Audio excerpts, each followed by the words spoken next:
El Dios de Jacob, por Arthur Pink. Traído usted por Chapel Library, www.chapellibrary.org. El Dios de Jacob, nuestro refugio, es el Dios de Jacob. Salmos, capítulo 46, versículo 7. Este título divino, el Dios de Jacob, se encuentra, al menos, 14 veces en el Antiguo Testamento y, además, 3 veces leemos sobre el poderoso Dios de Jacob. Esta repetición frecuente contiene un significado profundo y sugiere valiosas lecciones para aprender. Nunca leemos sobre el Dios de Moisés, el Dios de Josué o el Dios de Salomón. Entonces, ¿por qué Dios se ha identificado a sí mismo con Jacob? ¿Qué hay en el trato del Señor con este hombre que nos sugiere la importancia de este título? ¿Cuál es el significado particular de esta expresión que aparece y se repite a través de los salmos como un estribillo familiar? 1. El Dios de Jacob es el Dios de la elección. Jacob nos proporciona la ilustración más clara e inconfundible de la elección soberana de Dios en toda la Biblia. Cualesquiera que sean las objeciones que puedan surgir en referencia a la elección de Abraham por Dios para ser padre de los fieles, o de la nación de Israel para ser la destinataria de sus favores peculiares, no hay forma de dudar de la elección de Jacob por Dios. El caso de Jacob nos proporciona la refutación más enfática a la teoría de que la elección de Dios depende de algo en la criatura, algo real o previsto, y muestra que la elección eterna de ciertos individuos para la salvación no se debe a que los sujetos sean dignos, sino únicamente a los resultados de la gracia soberana de Dios. El caso de Jacob prueba de manera concluyente que la elección de Dios es enteramente arbitraria, totalmente gratuita y no se basa en nada, excepto en su propia voluntad. Cuando Rebeca concibió de uno, de Isaac nuestro padre, pues no habían aún nacido, ni habían hecho aún ni bien ni mal, para que el propósito de Dios conforme a la elección permaneciese, no por las obras, sino por el que llama, se le dijo: el mayor servirá al menor, como está escrito: a Jacob amé, mas a Esaú aborrecí. Romanos capítulo 9, versículos 10 al 13. Entonces, el Dios de Jacob es el Dios que elige a uno y pasa por alto a otro. Él es quien ejerce y exhibe su propia voluntad soberana. Él es aquel que muestra a sí mismo como el Altísimo, gobernando en el cielo y la tierra, y disponiendo de sus criaturas, de acuerdo con su propio propósito eterno. Él es aquel que destaca los objetos más inverosímiles e indignos para convertirlos en vasos de gloria.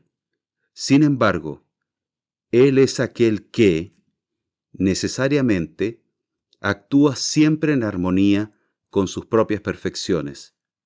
La elección no es, como algunos han supuesto, dura e injusta, sino una provisión misericordiosa de parte de Dios.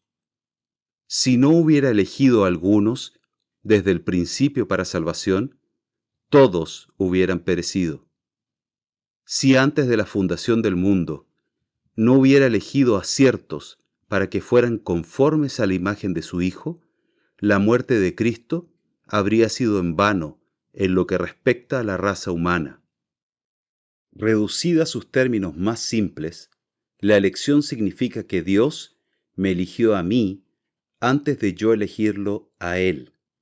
Nuestro Señor dijo: no me elegiste vosotros a mí, sino que yo os elegí a vosotros. Juan, capítulo 15, versículo 16. Nosotros le amamos a Él porque Él nos amó primero.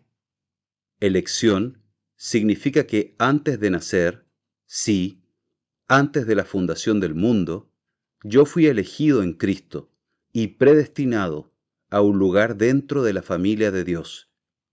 Elección significa que creímos porque Él nos dispuso en el día de su poder.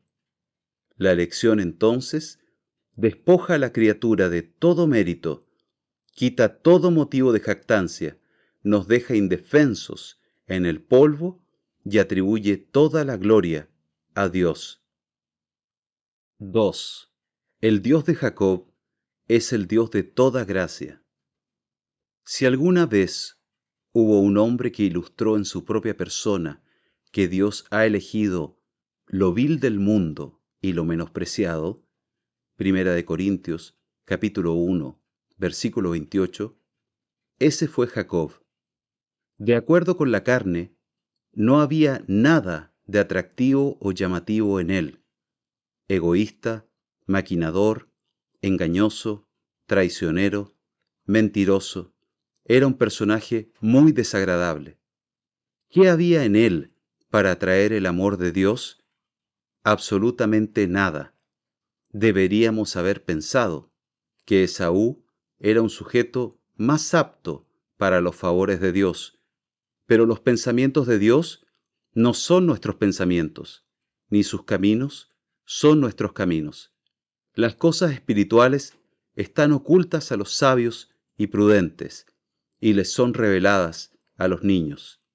Los fariseos, con su autojustificación, son pasados por alto, mientras que los publicanos y las rameras son llevados a participar del banquete del Evangelio. Los ricos son ignorados, mientras que a los pobres se les predica el Evangelio. Esaú es odiado, mientras que el gusano de Jacob es amado con un amor eterno e insondable. La fuerza completa de este título divino, el Dios de Jacob, solo puede ser entendida a través de un estudio cuidadoso de las experiencias del patriarca. La primera vez que vemos a Dios entrar en su vida es esa noche memorable en Betel.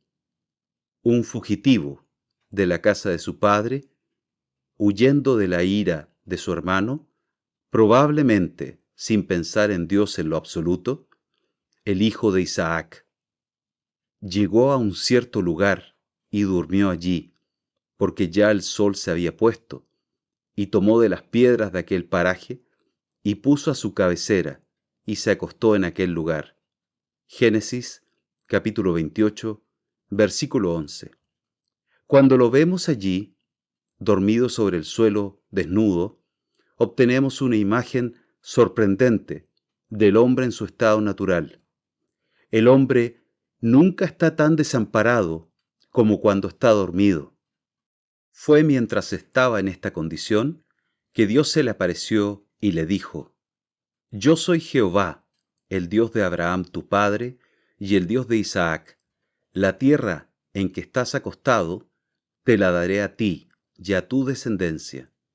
He aquí, yo estoy contigo y te guardaré por donde quiera que fueres, y volveré a traerte a esta tierra, porque no te dejaré hasta que haya hecho lo que te he dicho. Génesis capítulo 28, versículos 13 y 15. El Dios de Jacob, entonces, es el Dios que encontró a Jacob cuando no tenía nada y cuando no merecía nada más que ira, y quien le dio todo.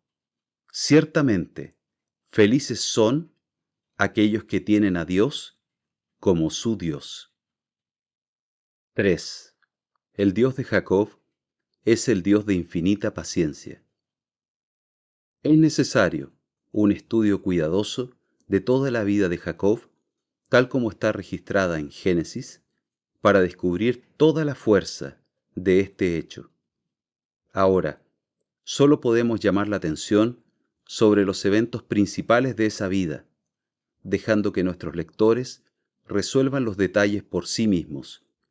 Decir que Jacob era por naturaleza un personaje despreciable y que como creyente vivió una vida que deshonraba a Dios, es una declaración bien conocida por todos los estudiantes de la Biblia. Pero lo que deseamos enfatizar, particularmente a este respecto, es la continua y maravillosa paciencia de Dios al tratar con su hijo descarriado. Al momento de su nacimiento, Dios dio a conocer el hecho de que Jacob iba a tener la porción del primogénito. Sin embargo, en lugar de esperar el tiempo indicado de Dios y su manera de asegurarle su herencia, Jacob recurrió a métodos innobles y deshonestos para obtenerla por sí mismo. El cuadro presentado en Génesis capítulo 27 es verdaderamente patético. En resumen, los hechos fueron los siguientes. Dios le anunció a Rebeca que Esaú serviría a su hermano menor, Jacob, lo cual fue el equivalente a decir que Dios le había prometido a Jacob el lugar y la porción del primogénito. Ahora, Esaú era el hijo favorito de Isaac, quien se rebeló contra la idea de que Jacob fuera exaltado por encima de él. Entonces, inmediatamente, concibe un complot. En el momento de su vejez, Isaac llama a Esaú, le habla de la cercanía de su muerte, le pide a su hijo que le prepare comida y al mismo tiempo se propone darle la bendición patriarcal. La prisa y el secreto que marcaron sus acciones revelan un esfuerzo decidido por frustrar el propósito de Dios y transferir la bendición a su hijo mayor. Aunque Esaú debe haber estado familiarizado con el propósito divino, y aunque en realidad ya había vendido su herencia a Jacob en una fecha anterior, sin embargo, al ver la oportunidad de recuperar su primogenitura perdida, acepta sin reparos el plan de su padre. Pero Rebeca, cuyo hijo favorito era Jacob, había escuchado el plan de Isaac, por lo que se propone neutralizarlo con un plan contrario. Ella está decidida a conservar para Jacob la bendición que Jehová le había prometido. Ella sintió que un mal estaba a punto de hacerse a su favorito. Imaginó que el propósito de Dios estaba en peligro. Ella creyó que los medios incorrectos justificarían un fin correcto. Habiendo trazado sus planes, confía en Jacob y le instruye sobre cómo proceder para vencer a Esaú. Ahora bien, ¿qué debería haber hecho Jacob? Claramente, esta fue una dolorosa prueba de fe. La promesa de Dios parecía a punto de fallar. Aparentemente, su propósito iba a ser derrotado. Solo había un camino correcto a seguir para él, y era presentar todo el asunto ante Dios y suplicar por su ayuda. Las situaciones extremas para el hombre son oportunidades para Dios. Pero Dios no estaba en sus pensamientos. Tenía más confianza en los medios carnales y por lo tanto accedió a llevar a cabo el plan de su madre. Es importante notar aquí que la caída de Jacob no fue simplemente sucumbir a una tentación repentina e inesperada. El 12º versículo de Génesis 27 destaca, inequívocamente, el hecho de que el engaño que Jacob practicó sobre su padre fue un acto deliberado y premeditado. Vio claramente su pecado ante los ojos de Dios y temió hacer caer sobre él la maldición divina. Sin embargo, obedeció desafiante las sugerencias de su madre. Sus preparativos se hicieron rápida y hábilmente, y la comida que su madre había preparado fue llevada a su padre. Él declara valientemente que él es el primogénito. La mentira sigue a la mentira.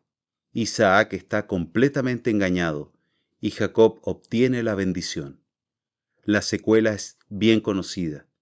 Se descubre el complot, el engaño es develado, se enciende la ira de Esaú y Jacob huye para salvar su vida.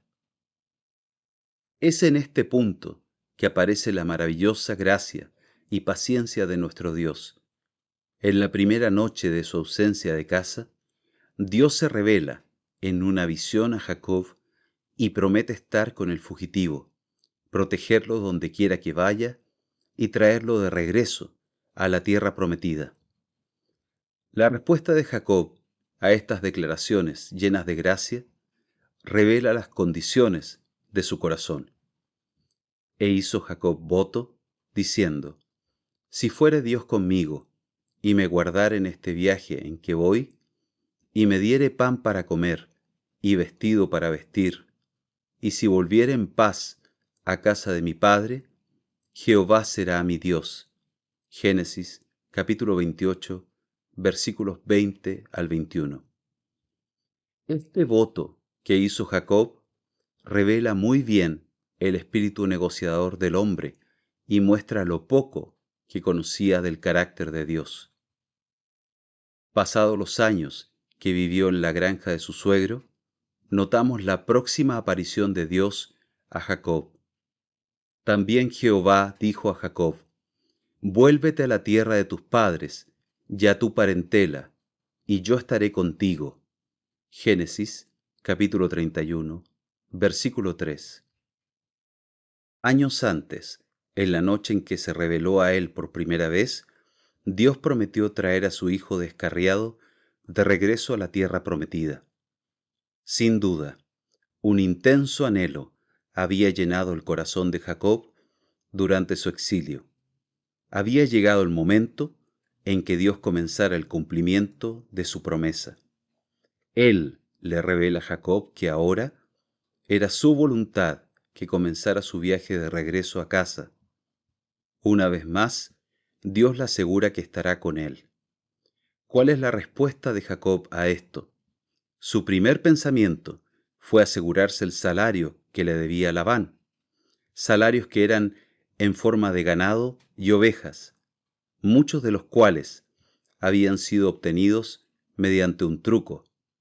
Su siguiente pensamiento fue escabullirse en secreto, en lugar de decirle a su suegro que Dios le había ordenado regresar a Canaán, no haciéndole saber que se iba. Versículo 20.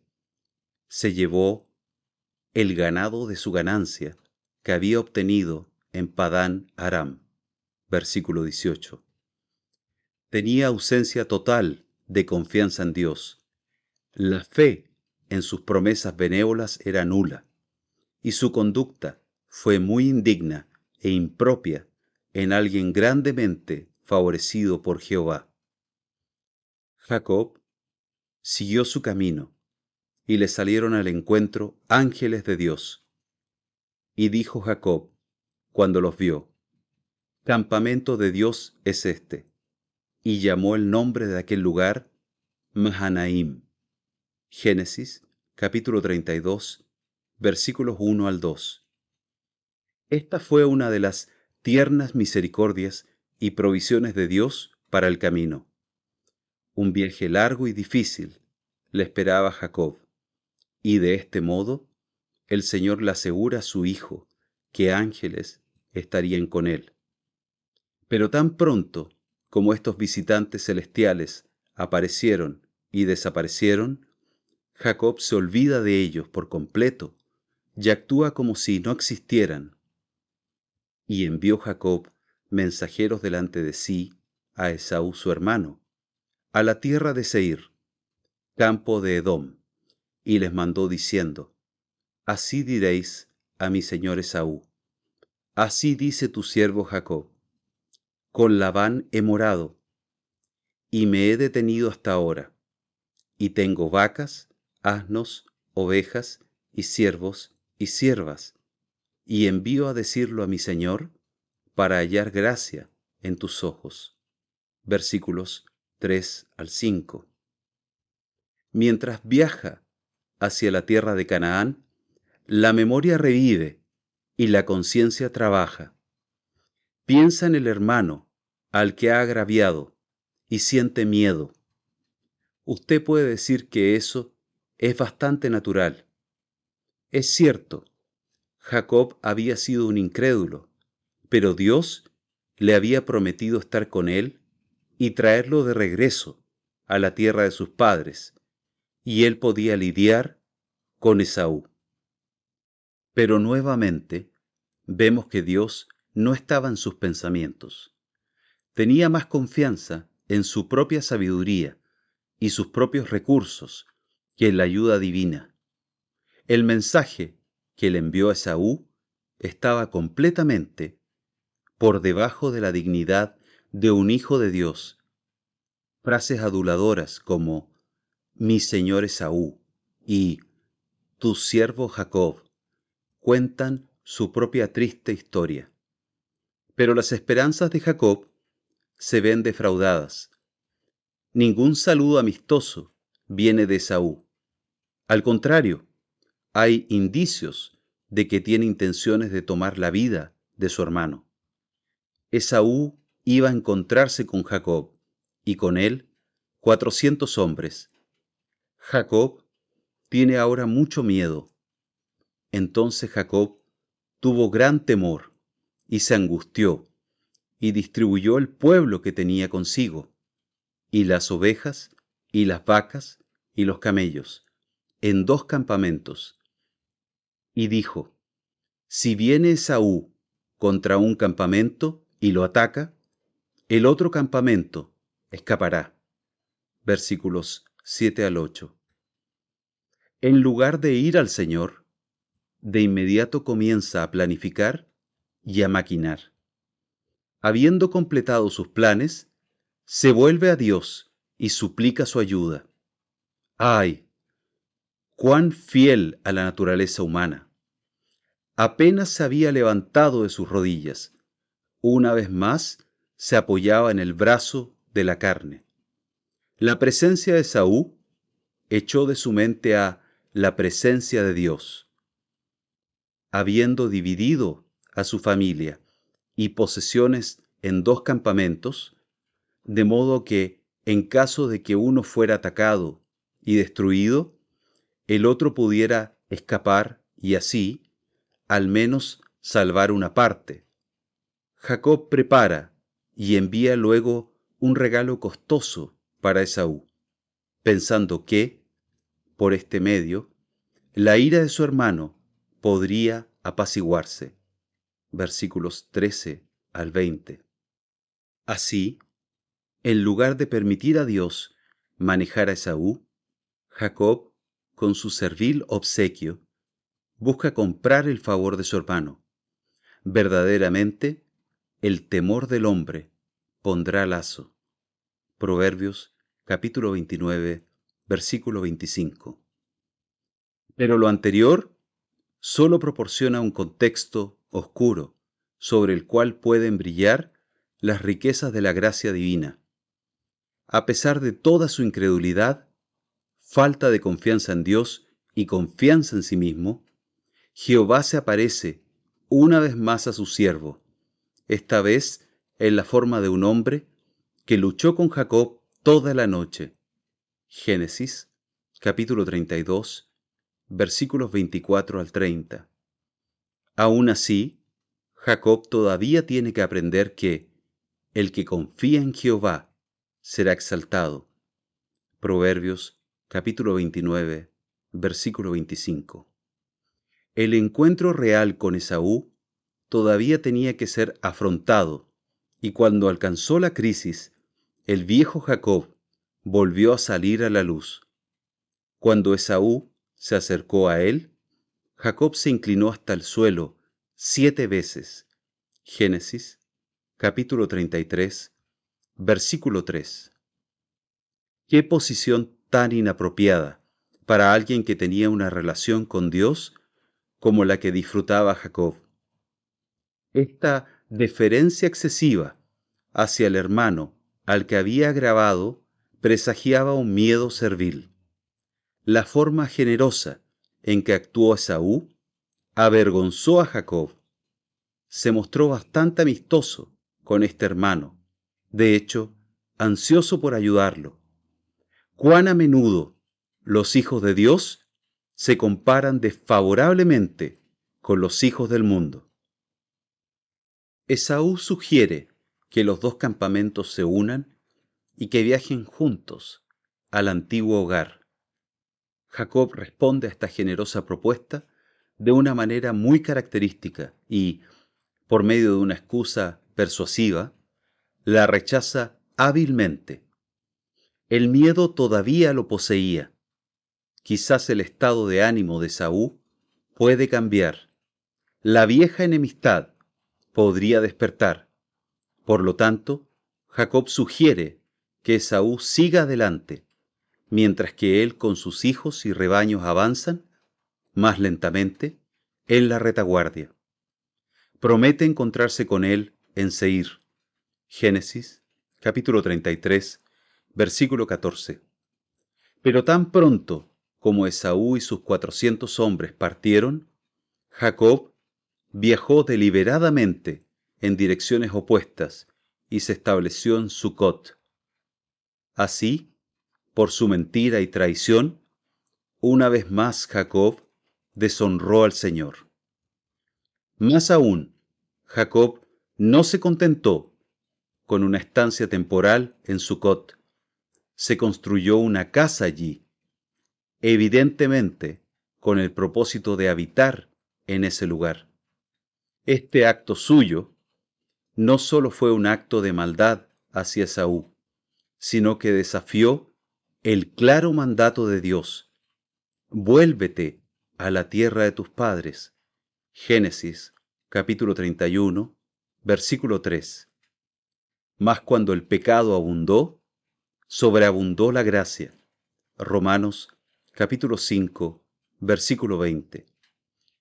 Cuanto más indigno el tema, más glorificada es la gracia de Dios. A pesar del descarrío y la maldad de Jacob, a pesar de su desconfianza y desobediencia, a pesar de sus repetidos fracasos, Dios todavía lo trata con misericordia.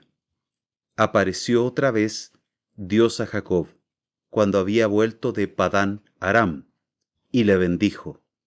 Y le dijo Dios: tu nombre es Jacob, no se llamará más tu nombre Jacob, sino Israel será tu nombre. Y llamó su nombre Israel. También le dijo Dios: yo soy el Dios omnipotente, crece y multiplícate. Una nación y conjunto de naciones procederán de ti, y reyes saldrán de tus lomos. La tierra que he dado a Abraham y a Isaac, la daré a ti, y a tu descendencia, después de ti, daré la tierra. Génesis, capítulo 35, versículos 9 al 12. Cuán incomparable es la paciencia de Dios, cuán infinita es su paciencia, cuán incomparable es su gracia. Jacob es un caso modelo.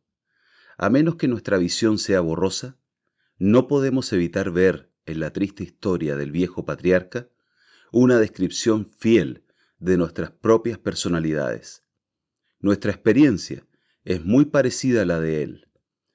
El corazón maligno de la incredulidad permanece en nosotros y, muy a menudo, regula la vida del creyente.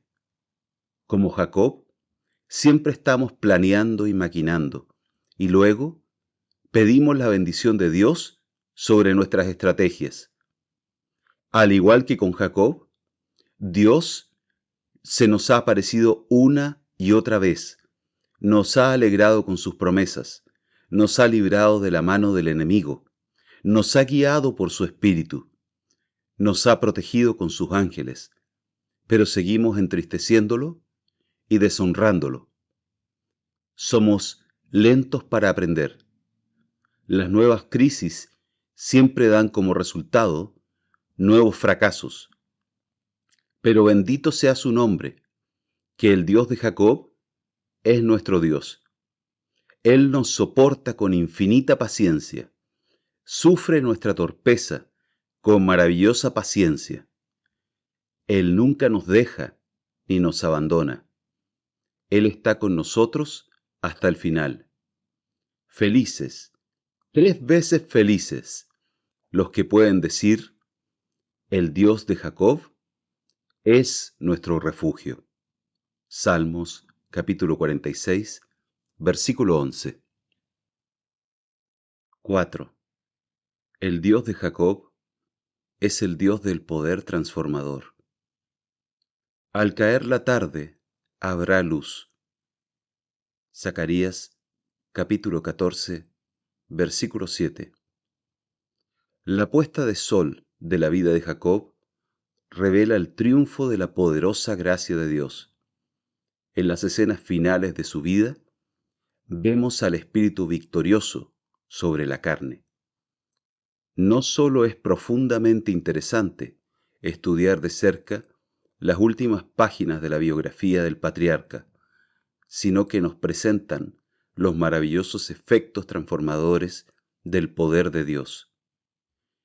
Y subieron de Egipto, y llegaron a la tierra de Canaán, a Jacob su padre, y le dieron las nuevas, diciendo, José vive aún, y él es Señor en toda la tierra de Egipto. Y el corazón de Jacob se afligió, porque no los creía. Y ellos le contaron todas las palabras de José, que él les había hablado. Y viendo Jacob los carros que José enviaba para llevarlo, su espíritu revivió. Entonces dijo Israel, basta, José mi hijo vive todavía. Iré y le veré antes que yo muera. Génesis capítulo 45, versículos 25 al 28. Al principio, la noticia de que José estaba vivo parecía demasiado buena para ser verdad, pero los carros que había enviado para tranquilizar a su padre lo convencieron. El espíritu de Jacob revivió e, inmediatamente, emprendió el viaje a Egipto. Es hermoso notar que lo primero que se registró después que comenzó el viaje fue un acto de adoración por parte del anciano patriarca. Salió Israel con todo lo que tenía y vino a Berseba y ofreció sacrificios al Dios de su padre Isaac. Génesis capítulo 46, versículo 1. Los largos años de disciplina en la escuela de la experiencia le habían enseñado, finalmente, a poner a Dios en primer lugar. Antes de descender a Egipto, adora al Dios de su padre Isaac. De inmediato, Dios se encontró con él y le dijo, Jacob, Jacob. Note la pronta respuesta, heme aquí. Génesis capítulo 46, versículo 2. No es necesario ahora enviar un ángel. Jacob ha aprendido a reconocer la voz de Dios mismo. Otra escena resalta el notable cambio que la gracia divina obró en el carácter de Jacob. También José introdujo a Jacob su padre y lo presentó delante de Faraón.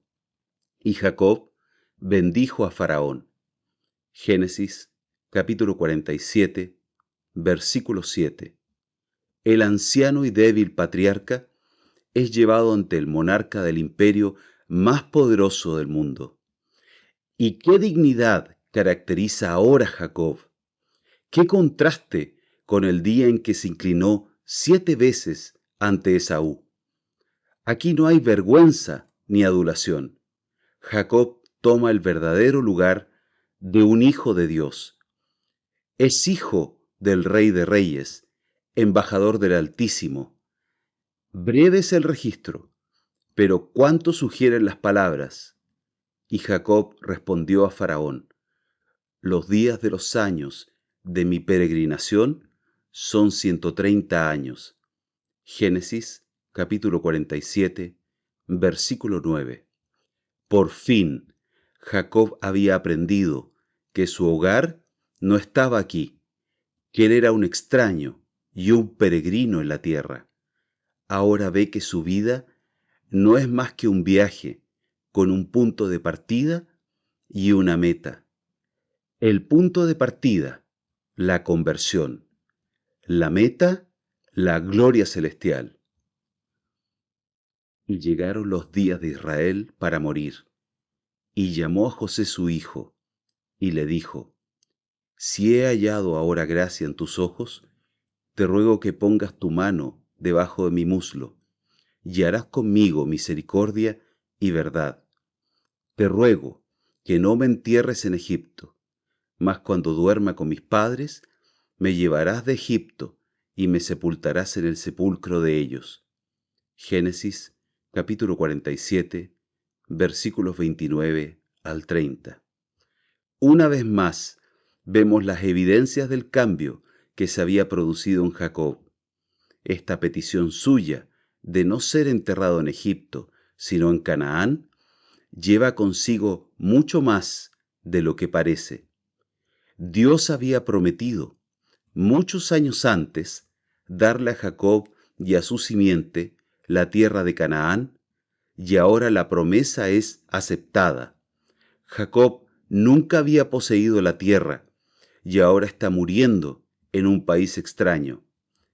Pero él sabe que la palabra de Dios es verdadera y su fe, evidentemente, espera la resurrección.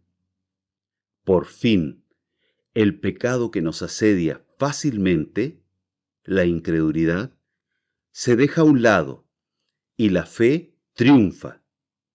Esto se confirma con las palabras que siguen inmediatamente. Y José le juró. Entonces Israel se inclinó sobre la cabecera de la cama. Génesis capítulo 47, versículo 31. La palabra inclinó significa adoración. Por la fe Jacob, al morir, bendijo a cada uno de los hijos de José y adoró apoyado sobre el extremo de su bordón. Hebreos capítulo 11, versículo 21. Este relato se encuentra en Génesis capítulo 48. A lo largo de este capítulo vemos cómo Dios estaba ahora en todos los pensamientos de Jacob y cómo sus promesas son el sostén de su corazón. Le cuenta a José cómo Dios se le apareció en luz, versículo 14, y cómo había prometido darle la tierra de Canaán a él y a su descendencia para posesión eterna. Habló de Dios como el Dios que me mantiene desde que yo soy hasta este día, versículo 15, y como aquel que me redimió de todo mal. Dejando a un lado las inclinaciones de la carne y la voluntad del hombre, el propio deseo de José, Jacob se inclina ante la voluntad de Dios y por fe bendice a los hijos de José. Y puso a Efraín antes de Manasés. Versículo 20. Después de bendecir a los hijos de José, Jacob se vuelve hacia el padre de ellos y dice: He aquí, yo muero, pero Dios estará con vosotros y os hará volver a la tierra de vuestros padres. Versículo 21. Qué improbable parecía esto. José estaba ahora completamente ubicado y establecido en Egipto. Ya Jacob no está caminando más por vista. Su confianza ahora era firme y, con una fe inquebrantable, capta las promesas de Dios, que su simiente heredará Canaán, y habla con un corazón lleno de una tranquila seguridad. La última escena, Génesis 49, presenta un clímax apropiado y demuestra el poder de la gracia de Dios. Toda la familia está reunida en torno al patriarca moribundo y, uno a uno, los bendice. A lo largo de su vida anterior, Jacob se ocupó únicamente de sí mismo, pero al final se ocupa únicamente de los demás. En los días pasados, él estaba, principalmente, preocupado por planificar las cosas presentes, pero ahora, ver Génesis, capítulo 49, versículo 1, no ha pensado más que en cosas futuras. Una palabra aquí es profundamente instructiva. Tu salvación esperé, oh Jehová. Capítulo 49, versículo 18. Vimos al comienzo de su vida que esperar era algo completamente ajeno a su naturaleza. En lugar de esperar a que Dios le asegurara la primogenitura prometida, buscó obtenerla él mismo. Pero ahora ha aprendido la lección más difícil de todas. La gracia le ha enseñado ahora a esperar. En verdad, mas la senda de los justos es como la luz de la aurora, que va en aumento hasta que el día es perfecto. Proverbios capítulo 4, versículo 18. Para resumir, Dios tomó a Jacob como aquel a través de quien podía mostrar su gracia y poder de la mejor manera. ¿Qué más adecuado para mostrar su gracia que el mayor de los pecadores? ¿A quién tomará para exhibir su poder, sino al que por naturaleza era el más intratable? Nuestro refugio es el Dios de Jacob. Salmos capítulo 46, versículo 7. Él es el Dios de la elección soberana, el Dios de la gracia incomparable, el Dios de la paciencia infinita, el Dios del poder transformador. Este es aquel con quien tenemos que tratar. Aquellos de nosotros que ya hemos pasado de muerte a vida, ya sabemos algo de su maravillosa gracia y sorprendente paciencia. Que podamos experimentar más y más de su gran poder transformador.